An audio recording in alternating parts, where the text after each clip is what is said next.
Using this cognitive map, they're able to then use a variety of techniques. They could be experiential, they could be insightful, they could be strictly cognitive or behavioral to attack the disorder. What if your thoughts aren't facts?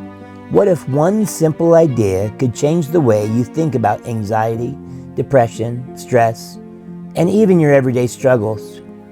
One psychiatrist changed modern therapy by asking people to question the stories they tell themselves. Hey, it's Daniel with The Quiet Mind. Today we're talking about Aaron Beck. If you ever heard someone talk about negative thinking patterns, cognitive distortions, challenging thoughts, or cognitive behavioral therapy, most commonly called CBT, you felt the influence of Aaron Beck. Beck was a psychiatrist who transformed modern mental health treatment.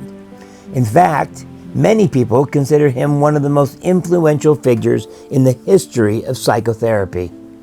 What's remarkable is that his biggest discovery sounds incredibly simple. Our thoughts influence how we feel.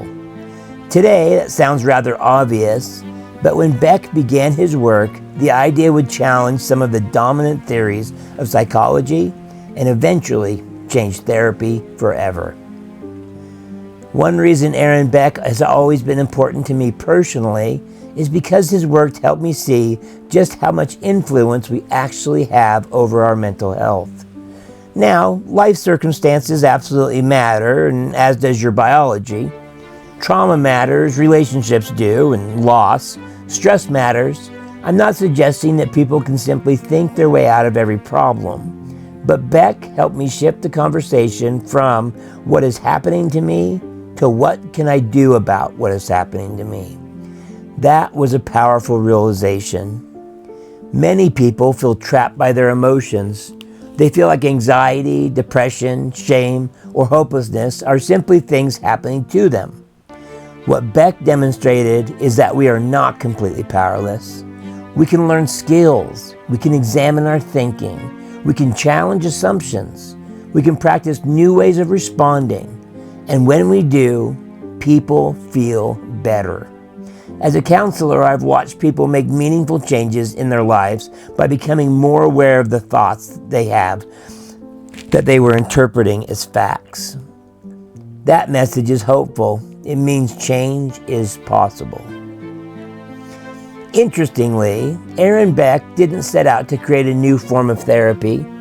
He was originally trained in psychoanalysis, which was heavily influenced by Freud. At the time, psychoanalytic ideas dominated much of the field of mental health. But Beck was curious about depression. He began studying depressed clients and expected his research to confirm psychoanalytic theories. Instead, he noticed something unexpected. Many depressed individuals had automatic thoughts that were consistently negative. Negative beliefs about themselves, negative beliefs about the world, negative beliefs about the future. Over and over, he observed the same pattern. This eventually became known as the cognitive triad. Rather than seeing depression primarily as an unconscious conflict, Beck began seeing depression as strongly connected to patterns of thinking. That observation changed everything. One of Beck's most important contributions was helping people understand that events and emotions are often connected through thoughts. Let's say a friend doesn't text you back. The event is simple enough, no response. But what happens next? One person thinks, my friend must be angry with me, and that thought creates anxiety. Another person thinks, they're probably busy. That thought creates calm. Same event happened, different thought, different emotional outcome. Beck wasn't saying that thoughts are the only thing that matters. He was saying that our interpretations of events often plays a major role in how we feel. When people learn to recognize those interpretations, they gain opportunities to respond differently. As Beck continued his work, he identified common thinking errors that showed up in many people's lives. Today, we call these cognitive distortions. For example, catastrophizing. Assuming the worst possible outcome is going to happen. Mind reading. Believing we know what other people are thinking without evidence. All or nothing, often called black or white, thinking. Seeing things as complete success or complete failure. Overgeneralization. Taking one negative event and turning it into a sweeping conclusion about life. What's fascinating is that these distortions often feel true. That's why they're so powerful. Most people don't wake up and say, I'm going to distort reality today. Instead, they simply assume their thoughts are accurate. Beck taught us to slow down and examine those assumptions. One of the most practical aspects of Beck's work is that he gave people tools.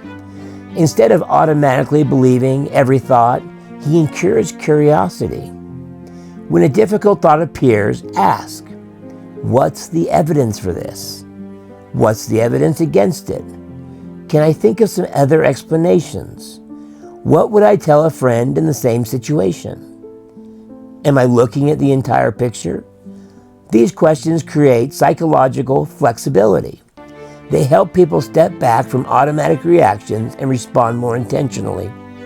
In many ways, this is where therapy becomes empowering. People stop feeling trapped by every thought that crosses their mind. Counselors still talk about Aaron Beck because his ideas continue to work. His research became the foundations of cognitive behavioral therapy, one of the most studied and definitely one of the most effective therapy approaches in the world. But his influence goes even further. You can see Beck's fingerprints throughout modern counseling. Many DBT skills involve examining thoughts. Many mindfulness practices encourage observing thoughts rather than automatically believing them. Many evidence-based treatments borrow from cognitive behavioral framework that Beck helped to create. His work continues to influence how therapists understand depression, anxiety, stress, self-esteem, and emotional regulation. Beck's legacy isn't just the creation of CBT. His legacy is the millions of people that have learned that they are not powerless, that they can learn new skills, they can challenge unhelpful patterns, and they can participate in their own healing. His work helped to move therapy toward more practical tools, measurable outcomes, and real-world change. And perhaps most importantly, he gave people hope. Hope that change is possible, hope that growth is possible, hope that better mental health isn't just something that happens by chance. It's something we can actively work toward. Thanks for joining me in this look at Aaron Beck. If you want to learn more about psychology, counseling, DBT skills, mindfulness, personal growth, etc., follow me, Daniel, with The Quiet Mind. I'll catch you in the next episode.